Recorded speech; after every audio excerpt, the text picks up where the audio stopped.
Hey everyone, in today's video we'll dive into the market sizing questions, a critical component of consulting interviews. We'll break it down the three main types of market sizing questions, explore the theory behind each one of them, and walk you through a step-by-step example. Don't miss this all-in-one comprehensive guide to mastering market sizing. Let's jump right in.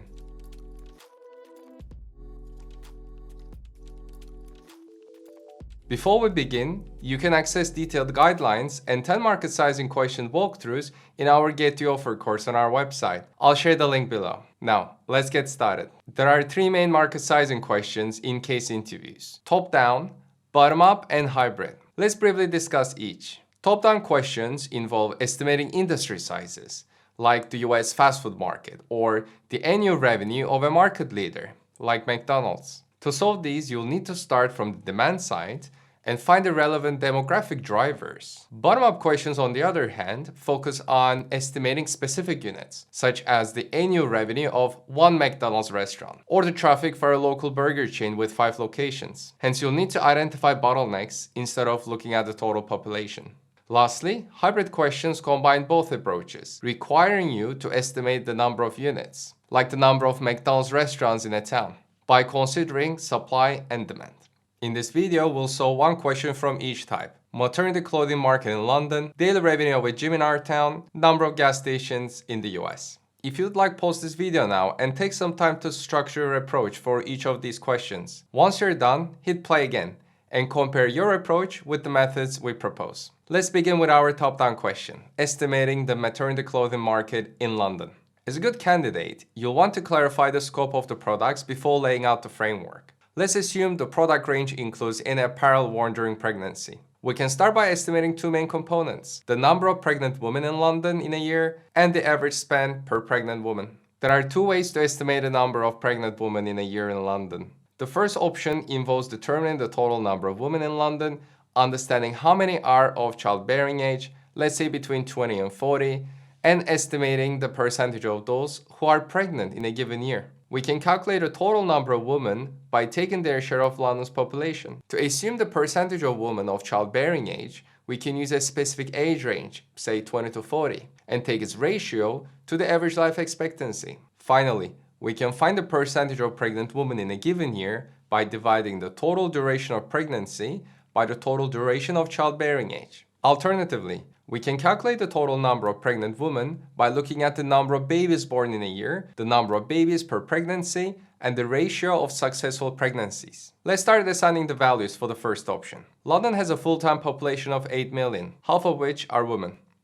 Next, we need to identify women who could be pregnant. As mentioned earlier, let's assume this includes women between 20 and 40. Assuming an equal age distribution and 80 years of life expectancy, this age group represents 25% of women. Lastly, we need to estimate a percentage of those who are pregnant in a given year. For this, we can assume that a woman gets pregnant twice between the age of 20 and 40. This accounts for women who never have children, as well as some who may have more. Based on this assumption, on average, a woman in the UK spends 1.5 years in pregnancy in total. Divide this number by 20 years, which is the total number of years between 20 and 40, we get 7.5%. Multiplying these values would give us 75,000 pregnant women in London in a given year. Let's take the second approach to sanity check our number. Feel free to use the approach that resonates best with you, of course. We can calculate the total number of pregnant women by looking at the number of babies born in a year. The values of both should be similar, as the percentage of mothers expecting multiple births or the number of unsuccessful pregnancies can be negligible. Assuming an average life expectancy of 80 years, there are 100,000 people in each 1-year age bracket. So the number of pregnant women in a year should equal 100,000 people. The values we found in both approaches are reasonably close. Let's take the conservative value and use 75,000 as the number of pregnant women in London in a year. Now, let's move on to the pricing side of the equation. We need to estimate the total number of units purchased and the average price per unit. Let's define one unit as a pair of pants and a top combined. We'll assume that a woman would visit a store twice during pregnancy and buy 7 units of clothing during each visit, one for each day of the week. This means that a woman buys 14 units in a year, making 2 sets of purchases over a 9-month pregnancy. We can assign a mid-range price point of £30 per unit. Therefore, the average spend equals £420 per person. Multiplying all the values together, we estimate the total market at £32 million. Given the niche nature of the market and that we only looked at one city, the final figure looks reasonable to me. Before we move on, if you're looking for more tips to ace your case interviews, consider subscribing to our channel. By liking this video, you will also help others discover our helpful content. Thank you so much for your support, and now let's continue with our discussion. Alright, let's move to a bottom-up question. We will estimate the daily revenue of a gym in our town. A gym can earn revenues from membership fees, food and drink purchases, and merchandise.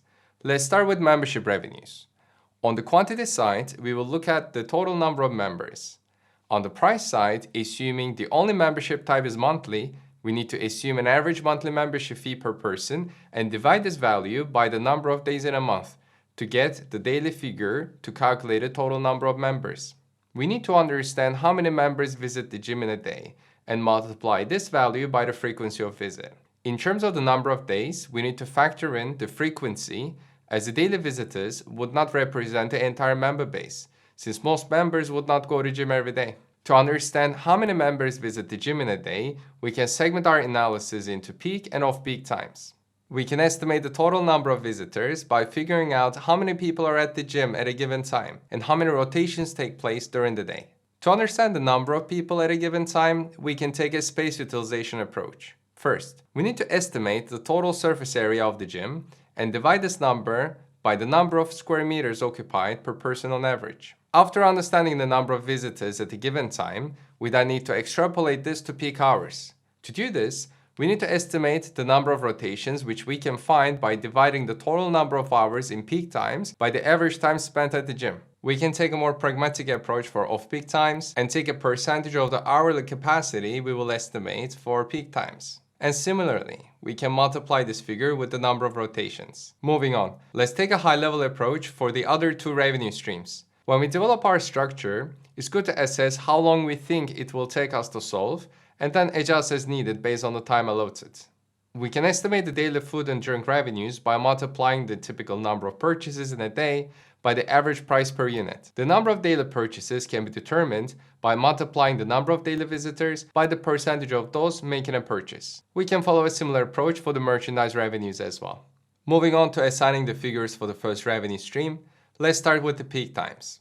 We can estimate that a typical gym, excluding space for things like restroom and the front desk, would be 4 to 5 times larger than a typical apartment. Hence, let's say 400 square meters. It's often helpful to use reference points that we know from our own life, like the size of an apartment. If we're stuck for a starting point, we can estimate the area occupied per person by looking at the minimum personal space one must have during peak times.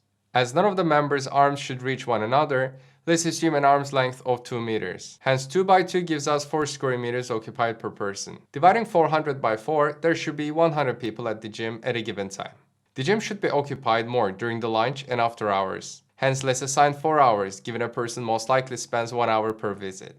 We can conclude that there are 4 batches of 100 members. Hence 400 visitors during peak hours. Regarding off-peak hours, it is safe to assume that the gym will operate 50% capacity compared to peak hours.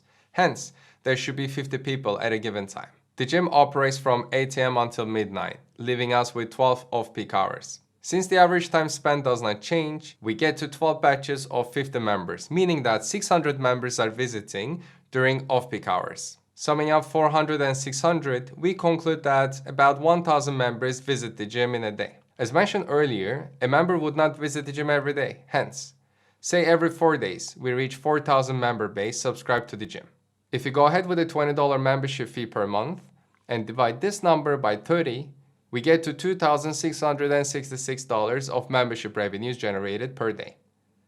Let's quickly look at the food and drink revenues. We already know that the gym welcomes 1,000 visitors per day. We can refer to our consumption pattern and say that only 1 in 10 times we typically make a purchase. Hence, let's assign 10% and reach 100 purchases in a day. Assuming a $2 charge per purchase, we get to $200 of daily food and drink revenues. Lastly, we can follow a similar logic with merchandise revenues. Again, we know that 1,000 members visit the gym per day, but surely the percentage of visitors making a purchase should be lower. Let's say 2%.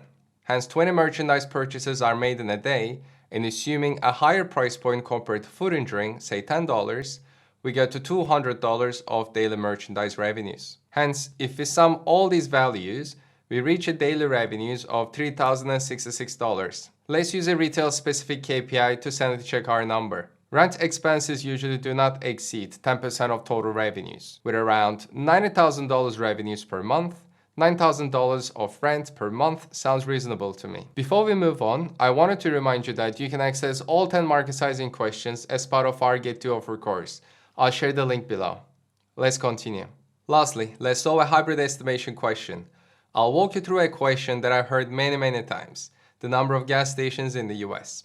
To estimate the total number of gas stations in the US, we need to determine the daily demand for gas stations and divide this by the supply that one gas station generates. To calculate the daily demand for gas stations, we need to estimate the total number of cars in the US and divide this by the frequency that a typical vehicle needs to be gassed up in terms of number of days. We can segment the cars into passenger and commercial cars. Given its B2C nature, estimating the number of passenger cars should be more straightforward. Let's use households instead of individuals, as a car typically benefits a group of people, not only one person. We can estimate the total number of households by looking at high, mid, and low income categories and assign an average car per household. Switching to the supply side, we can estimate the daily capacity of one gas station by dividing our analysis into peak and off-peak hours. The number of cars served in peak hours can be found by multiplying the total number of peak hours by the number of pumps, utilization rate, and number of customers per pump per hour. The latter can be calculated by dividing the total number of minutes in an hour by the average time per transaction per customer. We can mirror the same approach for off-peak hours as well. Let's assign numbers. Starting with the demand side, since the US is a developed country, we can say that 20% of households belong to high income, 50% of them belong to middle, and 30% of them belong to the low income category. Using the average household size of 2.5 people, there are 130 million households, which can be divided into 26 million high income, 65 million middle income, and 39 million low income households. As the adoption rate of cars is significantly higher in the US, let's say that a high income household owns 3 cars, a mid income household owns 2 cars, and a low income household owns a car. This gives us a total of around 250 million passenger cars in the country. Given its B2B nature, it would be challenging to estimate the total number of commercial cars. Hence, let's take a pragmatic approach and use our personal experience to say that 1 in every 10 cars on the road is typically a commercial car, which could be smaller delivery vehicles or large trucks that haul products. This allows us to take 10% of the total number of passenger cars, and we can reach about 25 million commercial cars. Summing both figures, we get to 275 million cars in the US. To calculate the daily number of cars visiting a gas station, we need to factor in the visit frequency. Assuming a car needs to go to a gas station every 5 days, we can divide 275 million by 5 and reach 55 million cars visiting a gas station per day in the US. Moving to the supply side, let's start with the peak hours. Gas stations should be busier before work, during lunch, and after work hours, hence say 8 hours in total. Next, an average gas station typically has 8 pumps, working at 50% utilization rate during peak hours. It also takes 5 minutes to complete a transaction, which includes parking the car, pumping the gas, making the payment, and leaving the pump. In total, this gives us 384 customers served during peak hours. Moving on to the off-peak hours. Assuming a gas station is typically open 24 hours, there are 16 off-peak hours. Similar to peak hours, let's use the same figures for the number of pumps and the average transaction time. However, the demand for the pump should be significantly lower compared to peak hours. Hence, let's take a 20% utilization rate this time. This gives us 307 customers served during off-peak hours. All in all, about 700 cars served by one gas station per day. As the next step, we need to divide 55 million cars visiting a gas station per day by 700 cars served by one gas station per day. We can conclude that there are approximately 78,600 gas stations in the US. Excellent. I hope this video added some value to you. If you have any questions, please comment below and I'll be more than happy to answer. See you in the next video.